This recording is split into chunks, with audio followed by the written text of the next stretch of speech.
1977, way before my time, but that's part of the fun.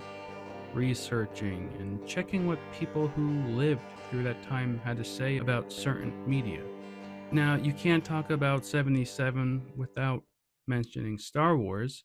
I mean, it's not obscure or overlooked, but it has plenty of weird aspects to talk about.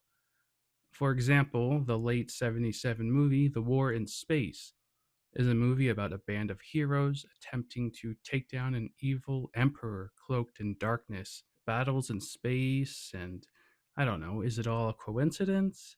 Maybe. It is loosely based on the 1974 anime series Space Battleship Yamato, but there's even a random Wookiee like creature in the movie that serves no purpose other than to just look like Chewbacca, I guess. Every star is destined to vanish, and our planet has reached that final stage of a star's life. We must move to another planet. War in Space was made by the Toho Production Studios, the same masterminds behind Godzilla. And most of the cast and crew in this movie are great in their own rights. Director Jun Fukuda directed a few Godzilla movies at the time, but the final product of The War in Space leads me to believe that it was quickly thrown together and released in an attempt to capture that Star Wars hype. And there were a ton of movies like this at the end of the 70s. Even Italy had their own low budget Star Wars like flick with Anno Zero Guerra nello Spazio. Yeah, it's one of those so bad it's just bad movies. Shadows on the backdrops, visible strings, things like that.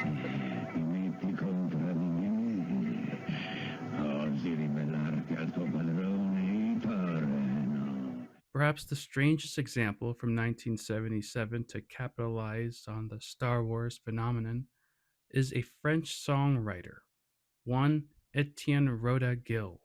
He made a psychedelic reimagining of the Star Wars theme with lyrics about, well, it's not about Star Wars, that's all I really know. Take a listen.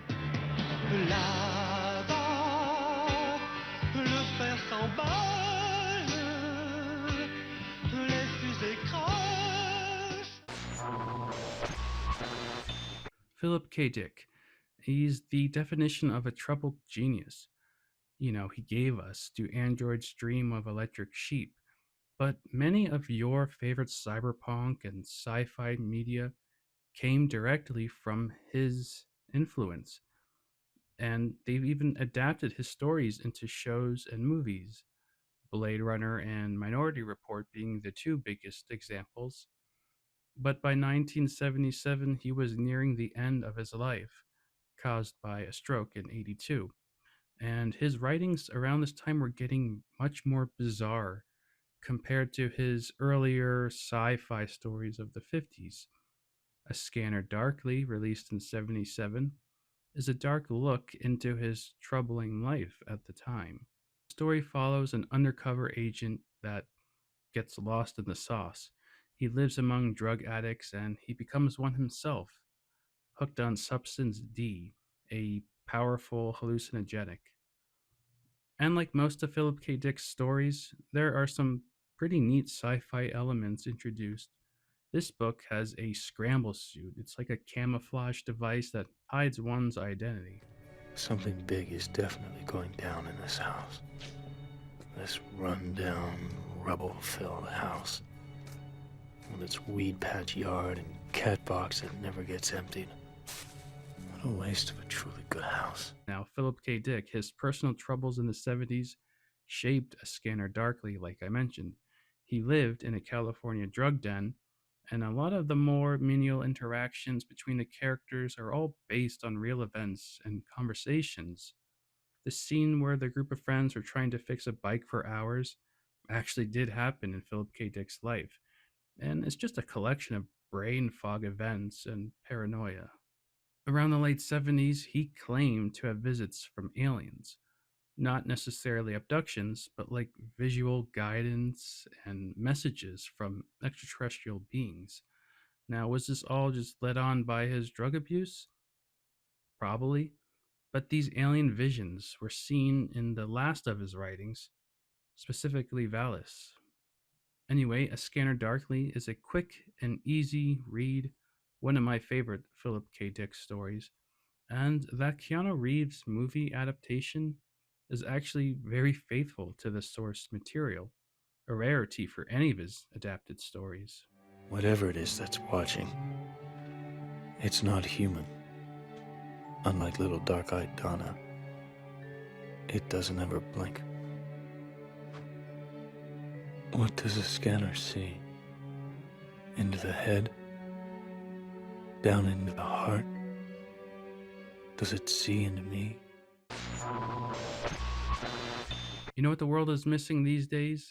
A good visualizer for music. No popular streaming app even has the option for a good, trippy visualizer. Now, remember things like Winamp? And even when you put your CDs in a gaming console, some of them offered visualizers. Well, back in 1977, Atari released the very first music visualizer. It was a big old contraption, a box like device that hooks up to your CRT. From there, you choose an audio source of choice using the RCA inputs, adjust some knobs, and there you go. The audio source, let's say an album from a record player, gets translated into funky colors and jumpy lines, depending on the intensity of the source. Well, in theory. And in theory, music like smooth jazz should be, well, smooth with relaxing visuals, whereas heavier stuff like that darn 70s devil music of Ozzy Osbourne would be all hectic and jump around. Truth be told, there is no consistent theme. All music seems to be translated into a mix of eye straining colors and disjointed lines and shapes. And let's be honest, Atari developed the device as a means for those partaking in specific recreational activities. So, in those terms, the visualizer worked fine if you didn't have a seizure from it. Seriously, you can check out some videos on YouTube of the device in action. Like most of Atari's more ambitious releases, it bombed. It was a colossal failure, only in stores for about a year. Back then, it cost just under $200. Today, you can find it on websites like eBay for anywhere between $400 and $700.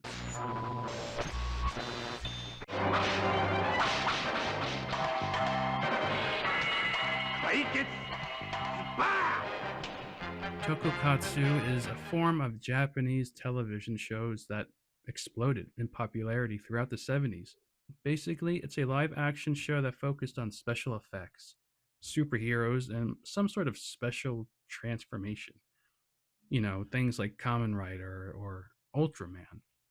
However, 77 had one overlooked Tokokatsu show that certainly stands out from the rest of them: Keikatsu Zubat, a guitar playing PI gunslinger who lives vicariously through his dying friend's dream of becoming a superhero, complete with suit and flying car. It's very different from the other superhero shows of Japan at the time. There's no giant mechs, no transforming, no hideous monsters to fight. Instead, it's a cowboy battling gangsters, and just like Superman, he physically changes into an outfit that he carries around in a guitar case. Yeah, it's Zubat shit insane, but it never caught on like Kamen Rider or the Super Sentai series.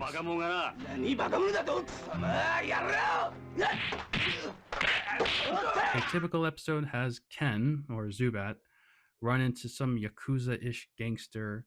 A friend gets into trouble.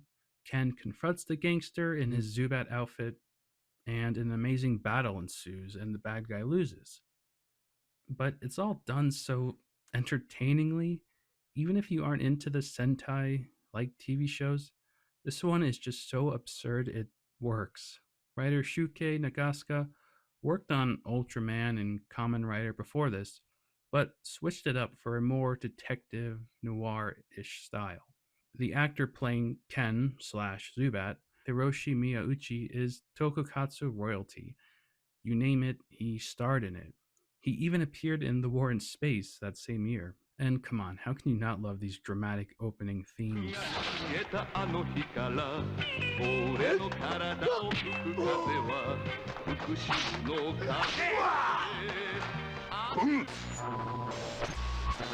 Honestly, just like Star Wars, you can't talk about 1977 without mentioning these next two movies, Eraserhead and Suspiria. When it comes to obscurity, you can't top these two. Dario Argento, an Italian director of thriller and horror movies. Suspiria was kind of his biggest success on a mainstream level. Now, he can get pretty horrific with his movies, and Suspiria certainly has its moments of violence, but for the most part, it's not all horrific. It has like a slow, hypnotic like pace, something you just don't see in most mainstream movies anymore. Helena, give me power! Great use of vibrant technicolor, the blood red shade in nearly every scene. But honestly, it was a staple of 70s Italian thrillers. They all used it. It's all metaphorical and a creative usage of color and art direction. I just love that oversaturated look, though, and the colorful lighting. A movie a couple of years later, Creepshow, also used a similar technique with the lighting that I love. And with Suspiria, it's like as if every frame of this movie was really considered. Like the camera is telling a story more so than the movie itself, which is pretty nonsensical at most times. But yeah, an American travels to Germany to go to a dance school, and well, the school has a dark secret that she begins to uncover with the help of like odd psychic premonitions, more or less. You wanted to kill me. You wanted to kill me. What are you going to do now, huh? Now. But it's an interesting movie from a time period that had tons of these similar themes. Lucio Fulci's Sette Notte and Nero came out the same year. It used the same usage of red. It has a similar theme of psychic abilities, but for some reason, Suspiria was the one that people really gravitated to. Maybe it's the soundtrack by Goblin. It's great.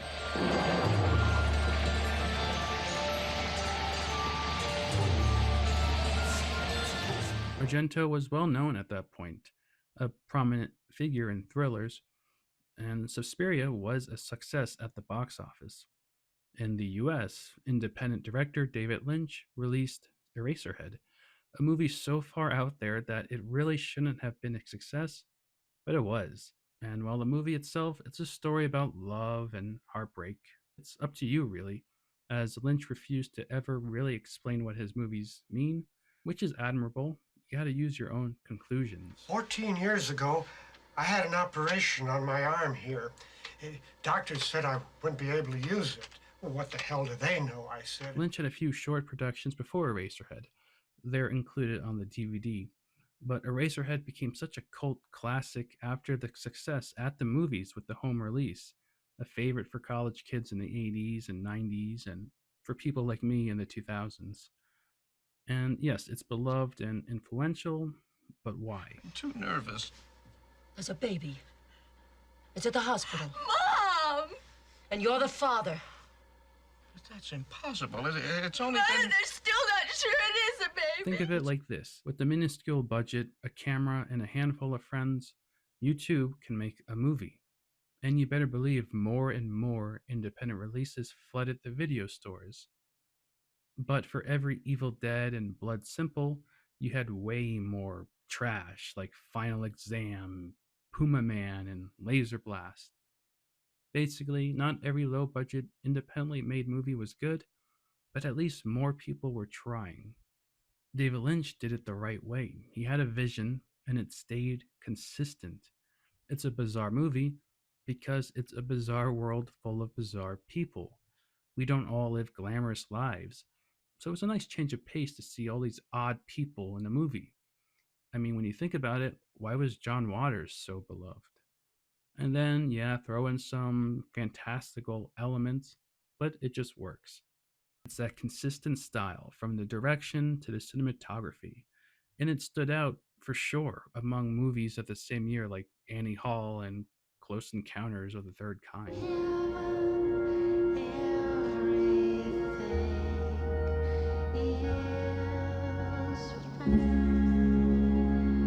Eraserhead would go on to influence one of my all-time favorites, Shinya Tsukamoto. You can see a bit of the influence in Tetsuo the Iron Man. And there's even an odd reference to it in the PlayStation 4 Silent Hill demo, PT. Remember that?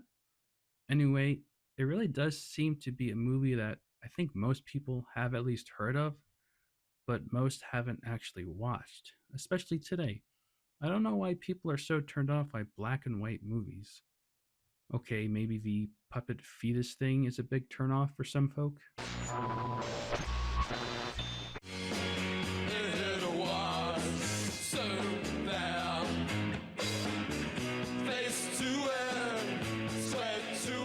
One of the best ways to experience an authentic look at years long past is not to just do research online, but to get your hands on magazines of the time. But you gotta look at the fanzines, or zines if you're hip. Punk music had been around for a few years prior to 77 thanks to pioneers like MC5, but a lot of smaller UK and US bands were playing small shows. Big names in the genre like Sex Pistols and The Clash released their first albums in 77.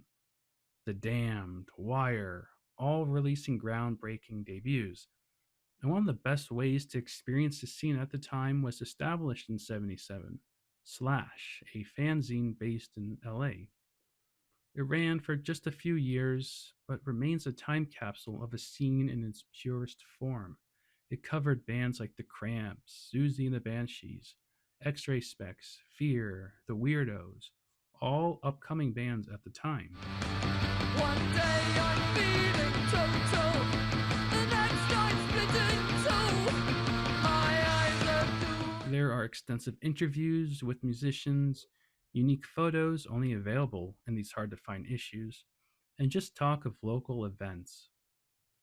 Some of the live show reviews are funny. There's a real nonchalant attitude in the writings. Here's one of Television from 77 that's pretty funny. The problem was there was no magic, no electricity, no madness. Perhaps the audience was not the most inspiring bunch to sing songs of despair to. Perhaps I wasn't in the proper mood. I still liked most of it. It's silly, but that's what made these fanzines separate themselves from the mainstream magazines. Cadillac, they put it out of the graveyard. What's it mean? Yes, it's nice to have tangible things to hold and read physical media, but it always comes with a price. Luckily, websites like archive.org have /issues ready to read. So yeah, just print them out and staple them, and yeah, there's your physical media. Here's the entire review of a Spiz Energy album. This sounds like the drunken son of an organ grinder let loose with a synthesizer whose brother-in-law must work at the record company. And that's it. Well, now we gotta go check out Spiz Energy.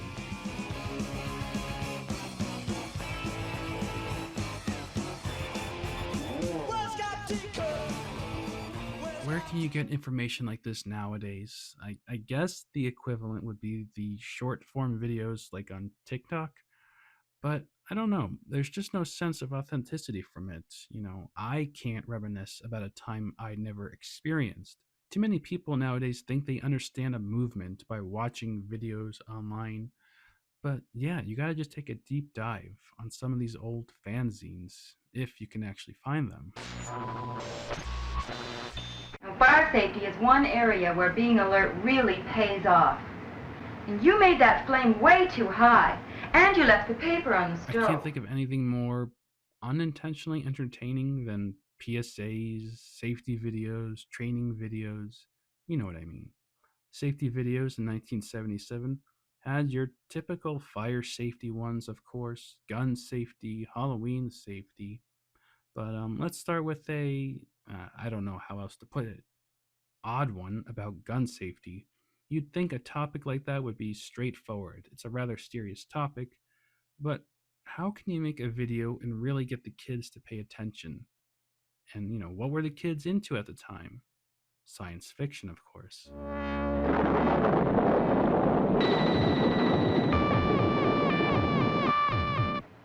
Guardiana, the gun wasn't loaded. Tommy, the one thing everyone needs to know about guns is this.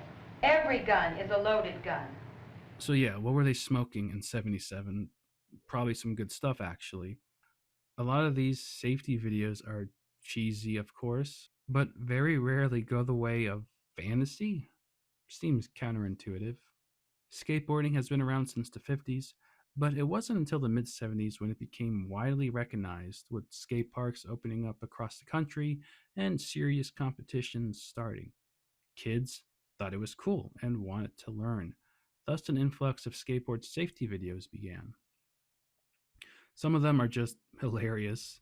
Like this one, it has the most stereotypical looking 70s man you can think of, skating wildly down a hill, screaming, and then it freeze frames on his face with an ambulance siren in the background.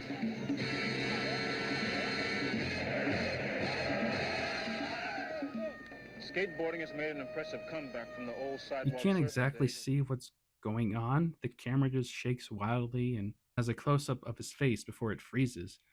I'm assuming he couldn't stop and got hit by a car. You'd think maybe he would just jump off and risk a scraped knee. Yeah, it has some funky music. It reminded me so much of an old kung fu movie soundtrack. There was something familiar about that. And then after the video, this music starts to play.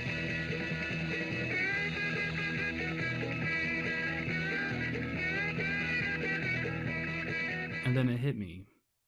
Exit the Dragon, Enter the Tiger, a classic Bruce Lee exploitation movie. Yeah, there's a whole genre of kung fu movies that use fake Bruce Lees, and I'll get to that one day. But there's a scene in that movie where a band plays, and it was obviously dubbed in. It's the same song, just sped up a bit.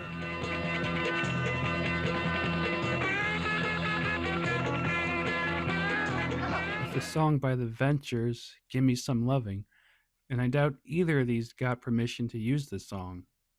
But I swear I'm an idiot savant when it comes to recognizing random ass music and things. Halloween safety. Back when people thought razor blades were in candy bars. And I don't know, do people still think that? And back then, people gave out apples too.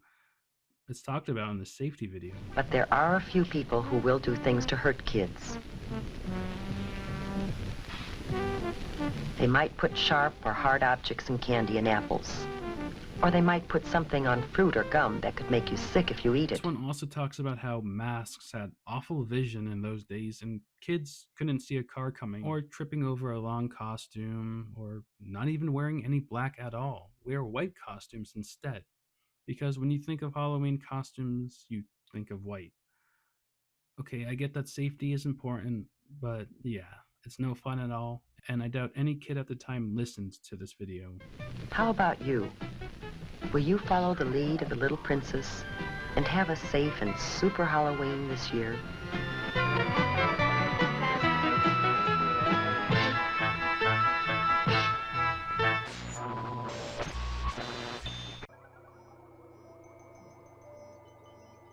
Nelvana, a production company from Canada that gave us such great animated movies and series like that one Donkey Kong Country series and the animated section of the Star Wars Christmas special. But okay, they also gave us Eek the Cat, Clone High, and the Magic School Bus. So it's a mixed bag. But in 77, one of their earliest productions was a strange TV special, A Cosmic Christmas. Do not be afraid, young man. That is not so. We are equipped to identify, comprehend, and speak all languages known. Hello, how do you do? I am fine. No baby Jesus, not even Santa. Instead, we get 3 aliens who arrive to Earth to learn the true meaning of Christmas. And a boy and his pet goose are the ones that are chosen to do the explaining. Yeah, it's kind of trippy, and I like the animation. The painted backgrounds look oddly beautiful, and the characters themselves are so wacky looking. And all of that is just painstakingly animated. Even something as awful as A Cosmic Christmas can be appreciated by the sheer fact that it was all animated nicely. Will this be in your Christmas movie rotation? Probably not.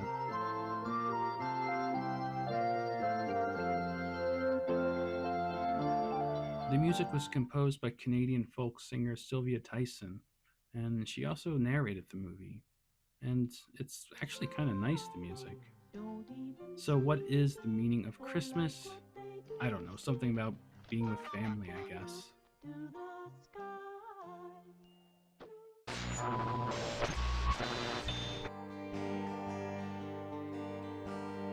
Alright, everyone, thanks for listening. I got part 2 for 1977 coming next month. I'm going to talk about some experimental music, classic arcade games, and of course, more obscure TV and movies.